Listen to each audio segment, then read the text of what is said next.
Good afternoon. So excited to see everyone today. As you're settling in, my name is Courtney Kashima. I'm founding principal of Muse Community Design, and I'm your Ely Chapter president for 2018. So thanks for being here today. Let's see, news and events. We have so many exciting things going on, some of which are very visible and you'll recognize as exciting. Some of them are just those things that we hope make membership more enjoyable and your life easier. So one of those exciting visible things is our second annual salon, which is coming up in May, and I'm going to ask Kathy Boyle to come up. She and her committee have been hard at work securing the locations and arranging a topic for discussion. So I'll let Kathy tell you a little bit more about that. But is it May 16th? It is. May 16th. So that's an evening event. Mark your calendar, and I'll turn it over to Kathy. Hi, everybody. Last year's salon was such a success that we decided to make this a second annual event. Our topic this year is Chicago neighborhoods. A river runs through it. Development along Chicago's riverbanks. This is a chance for small group discussions in members' homes. There are no notes consolidated at the end, no charrette, no obligation, really, just discussion. It's discussion for discussion's sake. The Salon Committee has decided that now is the time to focus on development of the neighborhoods along the Chicago's riverbanks, not downtown. We're going to be talking outside of downtown before development becomes a done deal and the opportunities to bridge the hope gap are lost. I had to make sure and get that in there, given our annual theme about bridging the hope gap.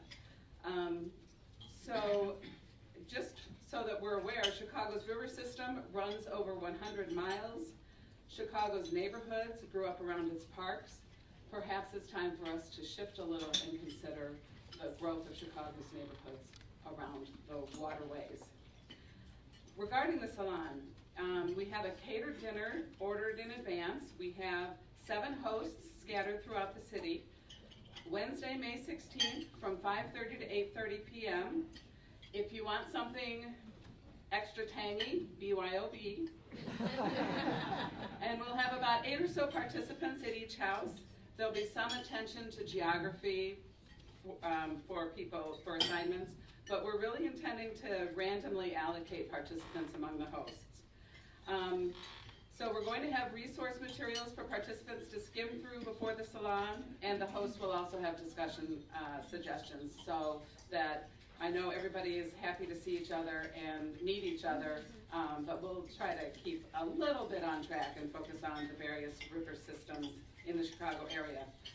Thanks to the Salon Committee, Jackie Lowy, Gina Caruso, Jeff Dickinson, Kimberly Barris, and Audrey Wenning. Registration is going to close earlier than the regular luncheons so that we can get the catering organized. So please pay attention to the closing date when it comes to you by email. Thanks. Thanks, Kathy. I had the opportunity to host one last year, and I knew things were going well when I went into the kitchen to get more wine, and there was vigorous debate followed by laughter. It was exactly the type of event we intended, so highly encourage you to participate. Some other exciting events coming up, of course, June 20th will be the banquet, so dig out your tux, make sure it fits, buy that new dress, and hope it doesn't rain. We're making some tweaks to the new member event, which happens in July, so stay tuned for that. And one of the less maybe visible but still exciting things we're doing is around membership. So the membership committee, with the support of the board, is taking a new approach to membership and really considering it as a year-round activity, not a, oh shoot, it's February, who am I going to nominate, and turn it in by Friday. So what that means is we're going to prompt you, remind you that this is a year-round endeavor. You can send ideas to Mitch Carroll, the committee chair, so that it doesn't feel like a rushed endeavor. And we are starting a new requirement in 2019. If you want to nominate someone, they have to have been to 2 Ely events at some point in their life before you can nominate them. So this will be on the honor system. It's not meant to be overly rigid or cause problems, but we have noticed a trend where folks get initiated and then maybe we never see them again. So we think if they've been to 2 events at some point in their life, they'll have a better understanding of what we're about and make sure that they're ready to join. Membership initiation happens every year, so there's always next year, right? Those are the types of things we're working on to bring improved services, connect with folks, and have fun. I would like to take a moment to thank our sponsors. They're the ones that make all of this possible. So our platinum sponsors, if you could stand when I read your name: Adrian Smith and Gordon Gill Architecture, Kinsey Real Estate, SB Friedman Development Advisors, the Lakota Group, and W.E. O'Neill. How about a big round of applause for our platinum sponsors? Our gold sponsors, I'll mention you by name: Ansel Glink, Caban Rubin and Mayberry, DK Mallon, Farr Associates, Focus Development, Quarles and Brady, V3. Thank you so much for your support too. How about a round of applause for them? And special mention to regarding Environmental Design International EDI just went from silver to gold, so that's their commitment to the organization. Thank you so much.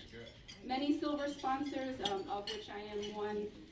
We also couldn't do it without you. So thank you to everyone who donates their time and resources to the organization. We do have 2 business items on today's agenda. First is the vote to approve the 2018 member nominations. You should have received an email with those names. They're also rotating in the slide deck here. So I would accept a motion and a second from a couple of members to get that vote going. So moved. Second. All those in favor say aye. Aye. Opposed? Thank you very much. So they will join us as we celebrate them on June 20th at the banquet. Now I'd like to call up Jordan Peters. We have a special ceremony today to install our 2018 student members from the John Marshall Law School.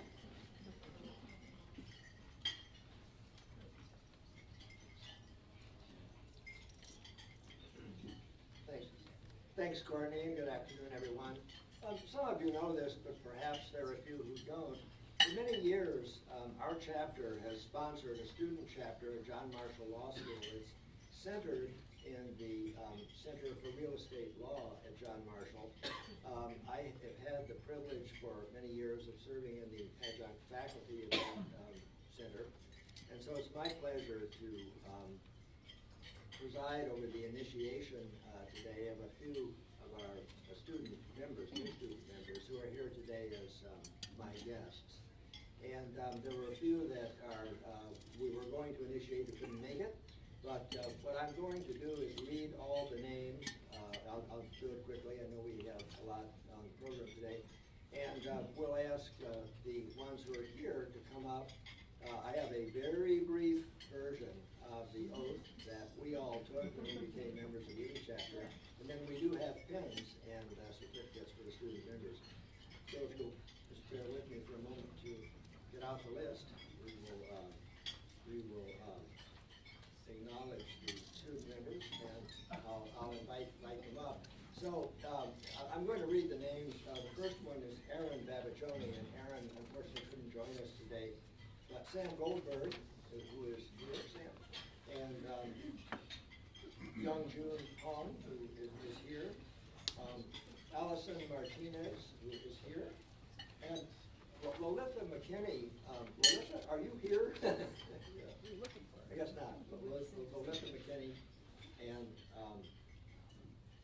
Ashira Johnson. And then we have one other person who couldn't join us, Michael Murphy. So these are students in the real estate program at John Marshall who have the same interest that we have, namely an interest in pursuing a deeper understanding of real estate. And as I say, what I'd like to do now for the 4 of them, I'm going to, in the interest of time, I'm going to read the oath, which I say the student version is pretty short. I'm going to ask them all to acknowledge their agreement with it, which I'm sure they will. And then we'll present them with their pins and certificates, and then I'll ask you for a round of applause to welcome them into our chapter. So So the student pledge is as follows. I pledge myself to the obligations imposed by the International Society of Lambda Alpha International, so far as they do not conflict with my personal sense of rightness.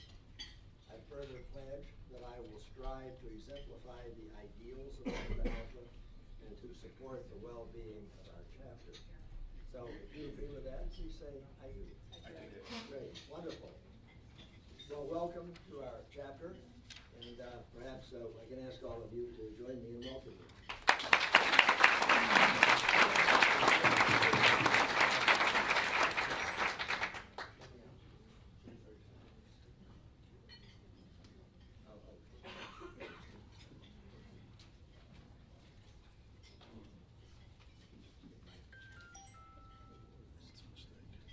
Thank you, Jordan, and welcome, students.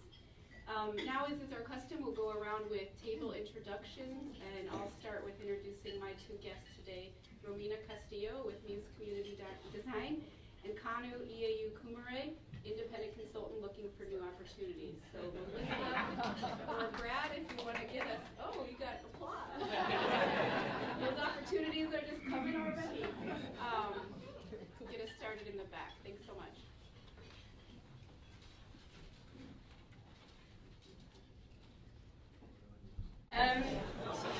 So again, I'm Lindsay Squell with Bureau Gamble. I'm your VP of Programs, and I'm very excited about the third session of our Bridging the Hope Gap theme of the year, where we're really reflecting on issues of broad inclusion and greater equity in the field of land economics. I'm excited about this topic specifically. It's very near and dear to my heart as a practitioner. I want to start off with a little pop quiz. Who can give me three of Maslow's hierarchy of needs at the base? Shelter. Food. Yes, that was going to be the fourth one, but thank you for that.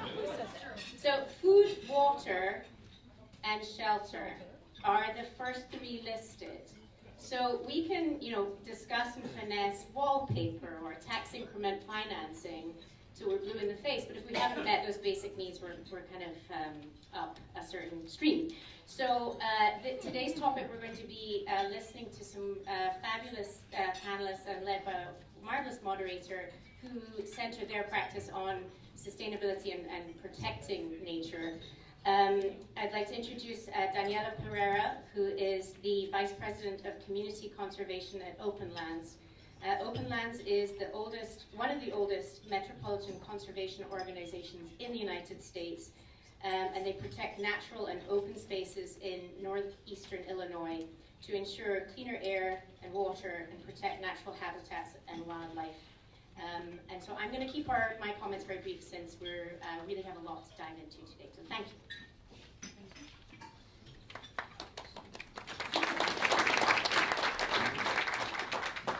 Okay, good afternoon, everyone. Thanks for coming and joining us today. And I'd like to just start and introduce our distinguished panel.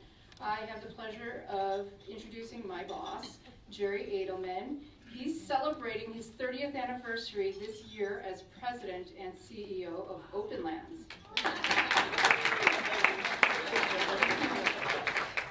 He joined Open Lands in 1980 to coordinate a special program that led to the creation of the Illinois and Michigan Canal National Heritage Corridor, the first federal land designation of its kind. Today, there are more than 50 federally designated heritage areas across the United States. His leadership in conservation has led to the preservation of thousands of acres of green space and creation of some of our region's most valuable ecosystems, including Medewin National Tallgrass Prairie, Hackmatack National Wildlife Refuge, and the Open Lands Lakeshore Preserve. Jerry is chairman of the Center for Humans and Nature and has volunteered his time in conservation and historic preservation projects in China since the early 1990s. He lectures extensively throughout the U.S. and abroad and has received an honorary doctorate from Lewis University and is an honorary member of the American Association of Landscape Architects. So thank you, Jerry, for being here. Next on the list, Naomi Davis. She is the founder and CEO of Blacks in Green, a diverse national sustainability network and community wealth building initiative based in West Woodlawn neighborhood of Chicago.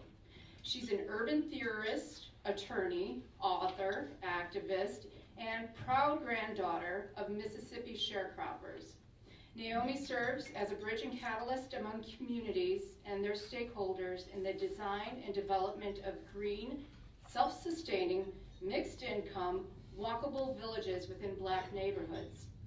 Naomi served on Mayor Emanuel's transition team for energy, environment, and public space, and was selected as a sustainability thought leader at Chicago Ideas Week. She is a respected community advocate for equitable development in the communities surrounding the Obama Presidential Center. She also teaches nationally and lectures and workshops and is taught at the University of Chicago Center for the Study of Race, Politics, and Culture.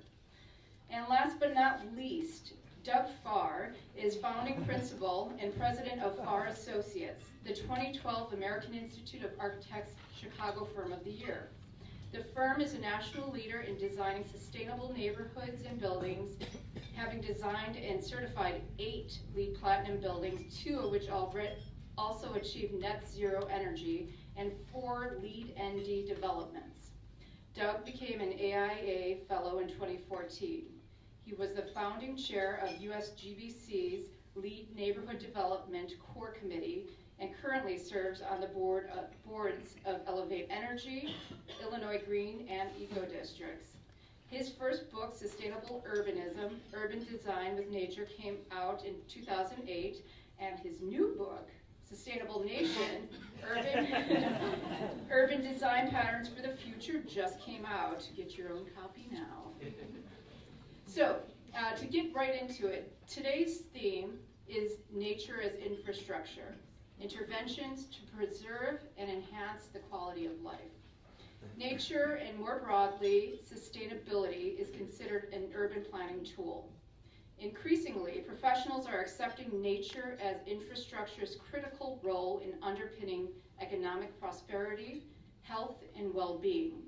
Although much has been written about a green infrastructure design-led approach for urban environments, it has not necessarily become part of our practice or policy to promote nature as a key driver for the built environment. Today's panel will highlight the different scales and different angles as to where nature is the driver and not the victim of development. So my first question to the panel, and I'm going to bring this to Naomi first. Our audience here today works to introduce sustainability in their work. Thinking through each of your unique work and backgrounds, what does sustainability mean to you? Well, I want to say that the way that Blacks in Green engages the issue of sustainability is really what we call a universal approach, but a culture-specific prescription. So you'll see we talk about celebrating the city of villages. So in our platform or paradigm, we're really talking about a meet or measure we call the sustainable square mile, and in that context, living the 8 principles of green village building.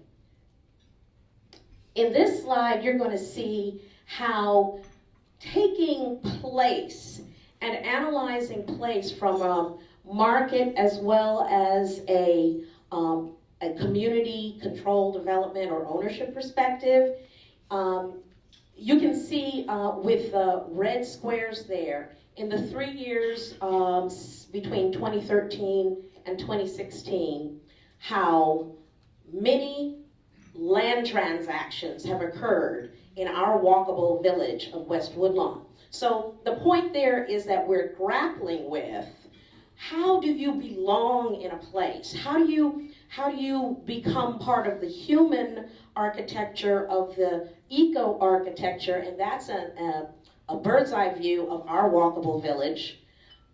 This is the Sustainable Square Mile Handbook that we did a soft launch on at Boston Greenbill that we're publishing Doug is not the only person,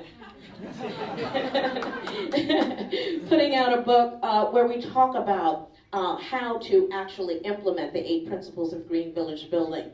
And so in the place where we are located, we thought about and talked about and cultivated through the Green Healthy Neighborhood process. Some of you will remember that land use visioning process back 29, 10, 11, which became actually a land use ordinance, eventually 2013, 14.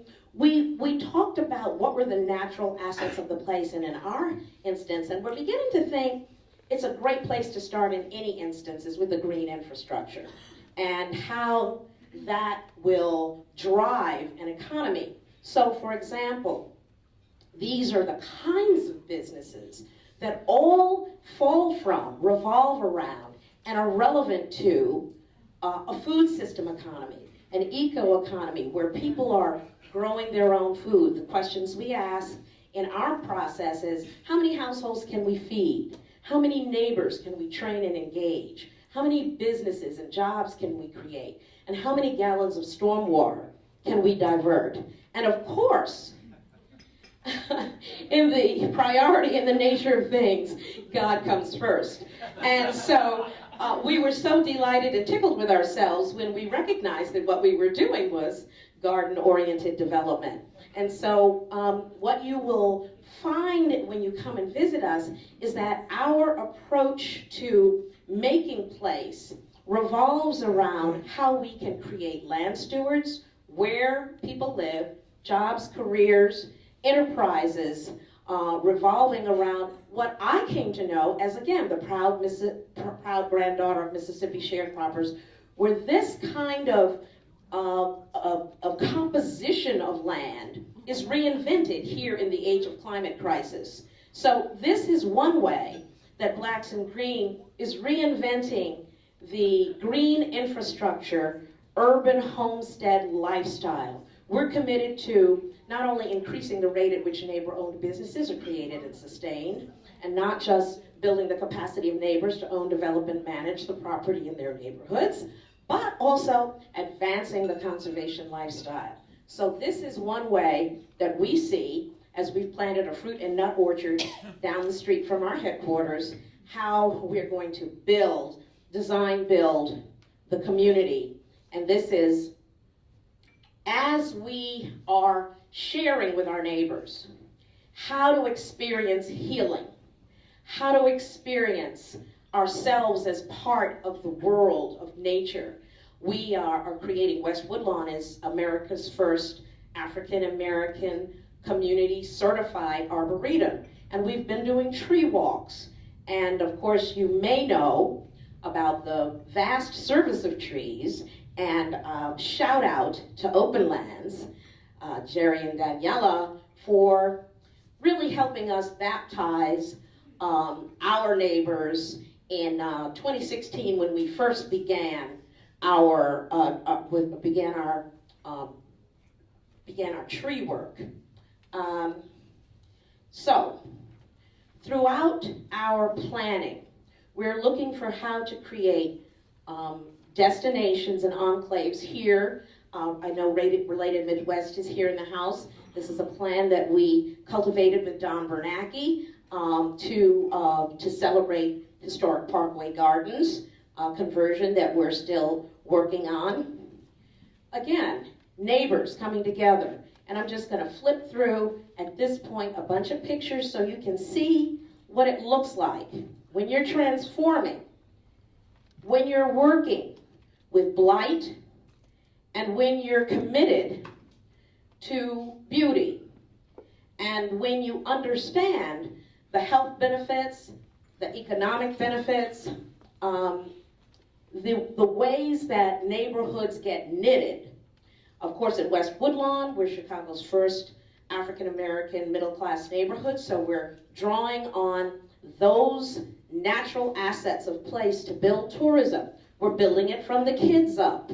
We're building it from the teens up. We're building it in the backyards. We're building it on the commercial corridors. We initiated a tree planting project on 61st Street.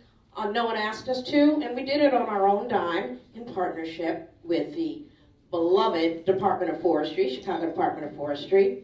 And so, I'm going to back up. I want to just get to the next speaker, but thank you Yeah. so much. Well, that was the end of my talk anyway. Awesome. Then, because my other comment has to do with my leave behind thought. Great. But thank you. Thank you so much.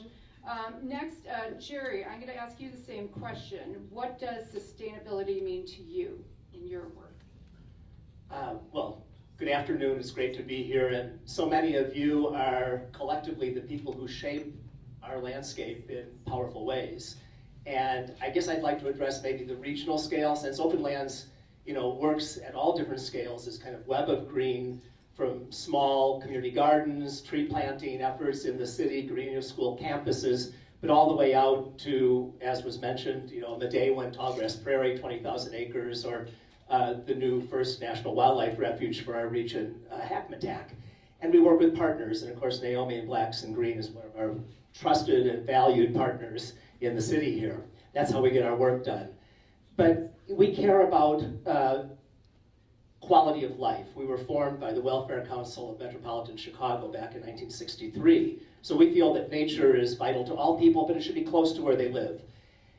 And we live in a very complicated geopolitical landscape. We have almost 1,300 units of local government in northeastern Illinois, about 300 municipalities. Illinois has no land use policy as a state.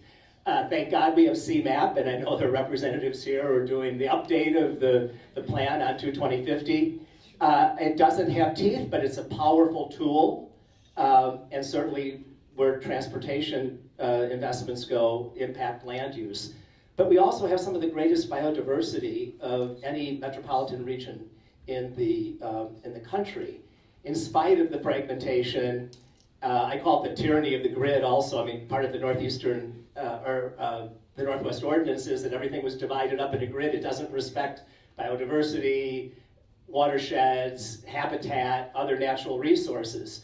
So as you think about projects, how do they fit into that bigger context?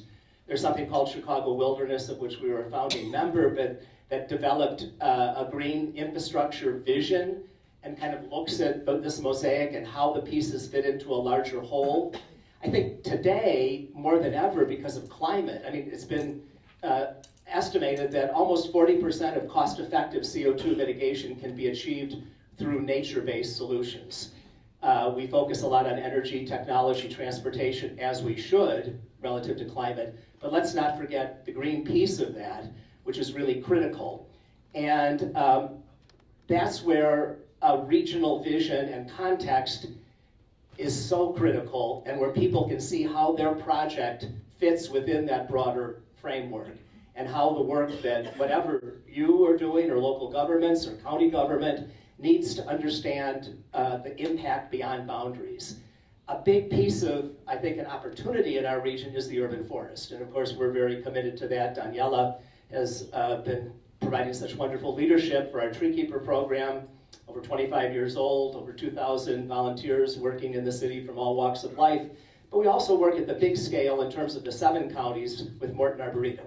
There's something called the Chicago Region Tree Initiative. And our tree cover is not great. In the Chicago region, the canopy is about 21%, but almost 6% of that is buckthorn, which is not good. It impacts the soils and all sorts of other negative issues. We have a long way to go, and it's very important that we understand those urban forest benefits that are so dramatic. They're ecological benefits, obviously, in absorbing stormwater and dealing with heat islands and all the other kind of scientific dimensions of it, if you want. But the human side is also terribly important in terms of quality of life. I mean, many of the underserved neighborhoods and disadvantaged suburbs are the ones with the least tree canopy. And we know trees contribute to the community in so many ways, psychologically, public health benefits of not just trees, but open space in general. So there are so many dimensions, I think, to green infrastructure in our region, and I guess that's what I would suggest we think about always, is how do individual projects and municipalities fit within the bigger context, understanding watersheds, understanding biodiversity, understanding connections at all these different scales. And that's what Open Lands is very much committed to, is this web of green, at all scales, from an inner city neighborhood, always working with partners to achieve our goals, to these huge landscape scale efforts that create the equivalent of national parks for our metropolitan area. So thank you. Thank you. So Doug, same question. What does sustainability mean to you? Thanks for asking. So knowing that I was going to be on a panel with May and Jerry, I knew that people and nature would be covered, so I'm going to channel Mike Bloomberg. His famous quote is, "In God we trust, everyone else bring data." So I have brought data. So I'm just off a 3-year bender writing this book. If you want to write a book, talk to me, I'll talk you out of it. But this one is rewarding. So the title is Sustainable Nation, Urban Design Patterns for the Future. It has a national focus with an international halo. So I wanted to address what is sustainability from a national point of view. And I'm well above the birds and the trees and the neighborhoods to look at big national trends. And the surprising finding after 3 years of looking at this is when we're talking about sustainability, what we're really talking about is time and the pace at which we can change and how we can change faster. And I'll prove it to you. So here we go. So in the book, we do a deep dive on these 3 trends, which relate to land economics pretty much: sprawl, obesity, and CO2. To ask the question, how are we doing? We need to actually reverse all of these trends sooner or later, hopefully sooner. So I'll take you through it. Sprawl. So this is a population chart for the United States. We are going to add 40% more Americans by the year 2100, an additional 130 million people. So that's a lot of people. So we're in the middle of something. It's not like it's settled. This new line that the chart has been added shows the rate at which we have consumed land for settlement. So you can see up until about World War II, the rate of population growth and the rate of land consumption were on par. Starting in World War II, the rate of land consumption tripled compared to the rate of population growth. And then there's a funny little kink there where it kind of goes down. And so there were philosophical movements here that informed sprawling and then non-sprawling. And then this is land averted. So that's kind of a big deal. But of the land we have settled for human habitation in the United States, 6/7 of it, 83%, is automobile dependent. It's screwed. It's pretty much hard to fix. So what are we going to do about it? And when those additional 130 million people come, are they adding density to make the unwalkable places walkable, or are they sprawling more? So people in this room have a role to play in all that. And the book proposes, a low, medium, and high scenario. Second trend, obesity. You can't read this, but this is a chart of obesity trends around the world, nations. The United States leads. We are the best at obesity. We are great at it. Great again. Great again. We're gonna stay there. Yeah, I'm tired. Yeah, I've got my dessert. Right. I'm so tired of winning. Right. So. But anyway, here we are. We're ahead of Mexico and all these other groups, and it's an international global health, public health crisis. It's yet to peak in any country. Obesity is only going up. It's never peaked. So here's the cost of healthcare in many leading countries. The United States spends 8% of GDP more than the next nearest country, which is France. So 8% of GDP is a big number. It relates to obesity. And then here's this little interesting detail, which is one study cites that 21% of the money we spend on healthcare goes to obesity alone, which is equivalent to the defense budget on obesity. So that has some land economics implications too. And then our favorite one of the 3, CO2. So this is data referred to us from Ed Mesri on the 2030 Challenge. This is CO2 use, production, whatever output in the United States, which actually peaked in 2005, so we're happy about that. But here's what the reduction would look like to avoid a 2 degrees C. This is if the United States met all its protocols. This is more aggressive than Paris. But it would be, in 12 years, we would decarbonize our economy by 80%. That's what we would have to do to beat 2 degrees C. are we happy yet? Are we having fun? Like, right? So just to put a fine point on it, the sustainability is really a conversation about time. This is a chart which is the profile of the rate at which Americans started smoking cigarettes. The smoking rate peaked in 1964, and then it's going down. That's what the slope up and down looks like. So the question we ask is, if we decarbonize at the same rate, will we quit smoking, what would that look like? And the answer is we would decarbonize by the year 2150, which is about 100 years too late. So can we agree that the issue is about time and speeding up the pace of change? And those are all the slides I have, and the rest of it's in the book. So I'm autographed. I'm not selling books today, but I will some other day. Thank you. Thank you. All right, so our second question is, do you believe that Chicago is a leader in sustainability, and what are examples in Chicago that prove your point? And I'm going to go to Jerry first. Change it up. All right, trickier. I think many of us were disappointed when the Department of Environment was abandoned or whatever. But I have to say that this administration has done some amazing things relative to green space and the environment. And just Monday, the mayor held a meeting, to update everyone on his building on Burnham. And Llewellyn is here. I mean, there's incredible things happening with trails, new parks, Llewellyn, excuse me, natural areas, field houses, a whole range of things, improving quality of life, but also addressing serious environmental issues. The mayor, to his credit, as you know, in December, hosted the North American Climate Summit. Some of you may have been there. We recognize that with the nation pulling out of Paris and so forth, that it's states and primarily metropolitan areas that are making the difference. So he convened mayors from Canada, US, and Mexico. All of which I think is impressive in terms of showing strong leadership, national and international. Today there's an editorial in the Tribune, or at least it was online last night, about building on Burnham and saying that, well, maybe the mayor isn't making, the plans are too little. It's sort of about the North Branch Industrial Corridor, this 3.7 mile redevelopment that has done wonderful things in terms of open space and habitat along the river. There's a proposal for a new Central Park, an idea, not necessarily site-specific, but to stimulate discussion given the scale of this development and the kind of population impact it's going to have. So I think that the city is doing a lot in many different arenas, with the Park District especially.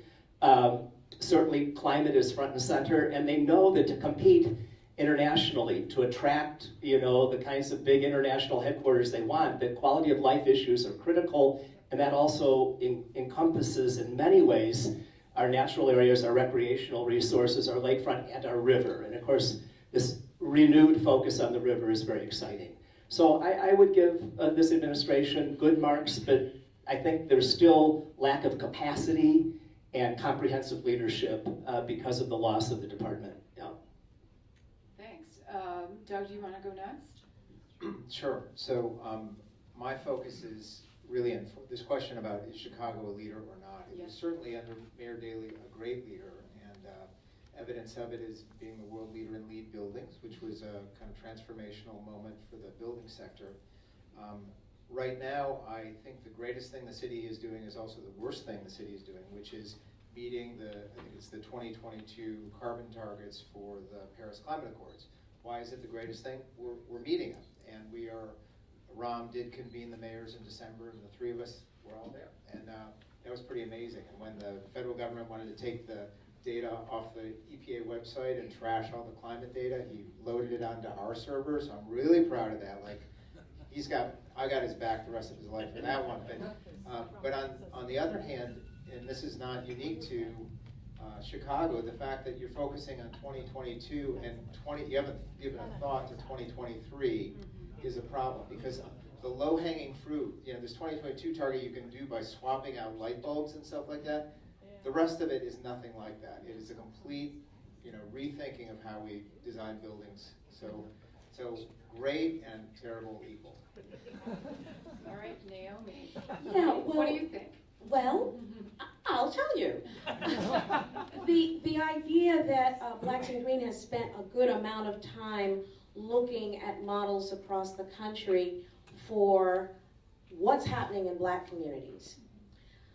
We are unapologetically focused on that universe because we're historically left behind, and in case you haven't read the latest Kerner update report, or you haven't seen Treasurer Kurt Summers' December profile of Black Chicago, we are in crisis in our community. And so for us, because sustainability lives around, have you created a place where you can walk to work, walk to shop, walk to learn, walk to play? Have you implemented a whole system solution for the whole system problem common to Black communities everywhere? So for us, when we're looking, and you have your handy dandy little handout of the 8 principles of Green Village Building, what we're saying is that this is a whole system solution which we are offering and which we are implementing in our pilot. And so when we worked with NRDC, better part of a year in putting our Sustainable Square Mile Handbook together, and looked and searched for cases around the country where there were Black communities, where you could walk to work, walk to shop, walk to learn, walk to play. Raise your hand if you know of one. So I've made my point. Camera does not pan to the silent room, but there was a silent room camera. And so on the one hand, I was just in Philly for a weekend and looking at some models there. Macon Studios and Newmarket West are doing some robust programming, meaning for us, 4 or more of the 8 principles are operating. But for the most part, it's not happening. It's not close to happening anywhere. And so we're going to say Chicago would be happy to be first with a bunch more support from our mayor. That's great. Thank you. So this is my last panel question, and really quickly so that we could take some questions from the audience. Leave the audience today with a single imperative action that they should always consider when designing or planning. You can start, Naomi, if you'd like. Can I have my slide? This is my big finish. Okay, well, let's give it to Doug, and then we'll get your slide together. I was going to build off what Naomi said. So, Jerry, what do you think? Okay, I have 1 minute. I guess I would say nature first. Understand your site, its hydrology, its soils, what plant materials, trees, whatever, adjacencies. You're part of a watershed and what's happening next to you and whatever. But really understand, don't have nature and open space be afterthoughts. I mean, you need to first really understand the significance of your site, and then how does it relate to the broader landscape. So again, I know we have 1 minute. Nature first, okay? Great. Not last. All right, Naomi. Well, there you have it. My takeaway for today, and some of you were aware of and even attending the Policy Link Equity Summit this past week, and so we like to have everyone recognize that there's an important distinction that lives in all of those 5 measures, which is Black run, Black serving, because pretty much anything you pay white people to do for Black people, you can pay Black people to do for ourselves. And so we want to make sure that you're putting a budget line item, that you're looking at who's making the decisions, that you're measuring your metrics, you're figuring out who's getting paid, and that at the end of the day, you recognize that there's a need. If we're going to level the playing field, that means you got to put people first, you got to give them more, and you got to give it quicker. And if you're not doing those things, I know we all love equity, but if you're not doing those things, you're not doing equity. Thank you. I'm done. My phrase will be, start with the end in mind, okay? So by that I mean, and I'll focus on buildings because I think that's something I know about. 70% of the carbon in Chicago comes from buildings, CO2. And my belief is that the end state of buildings in Chicago is that they should be super energy efficient, that they should conserve first and then be powered renewably.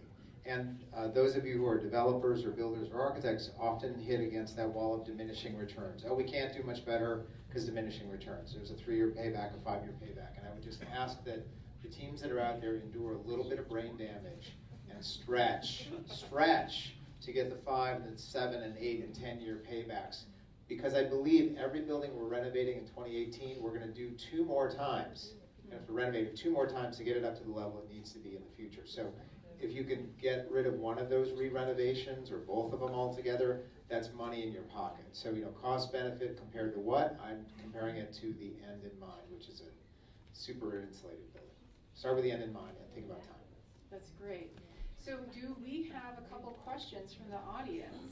We could probably take 1 or 2. Anyone? Yes. Actually, I want Jerry to There's a microphone right there. I thought, Jerry, maybe you could tell people more about the Medawan tallgrass prairie and another habitat that you mentioned, because I doubt that I suspect that many people in this room don't realize some of the resources, particularly the resources that we have south of Joliet along 53. Sure, I'll be real quick here, and you can go to our website, openlands.org, and learn a lot more. But Medawan is the former Joliet Arsenal. It's 20,000 acres. It's the first national tallgrass prairie designated by Congress. Bison were reintroduced about 1.5 years ago. It's the largest prairie restoration ever undertaken in North America. It's an extraordinary, Illinois, the prairie state with less than 1/100th of 1% of prairie surviving. So it's prairie wetlands, there's some wooded groves as well, but it's an extraordinary resource.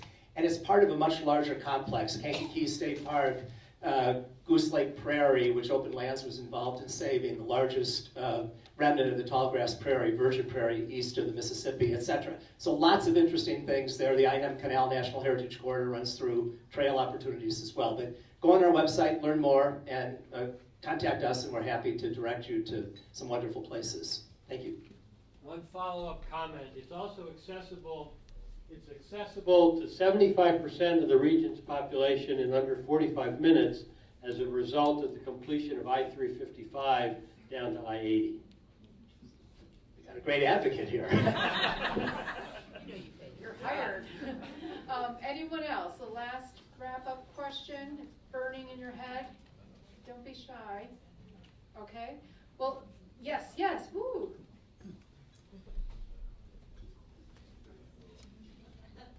I guess it's not really a question so much as a comment. And I'm just really thrilled with this panel. I think that the idea of making sure that you're taking a look at the larger picture, the watershed, nature, and how that relates back into the community is really important. And so just putting an exclamation point on everything that everyone said. So thank you for doing this. Thank you. What a great wrap-up. Great, and thank you all today. I know there's going to be a couple more comments in closing, I believe, and you were a great audience. Thank you.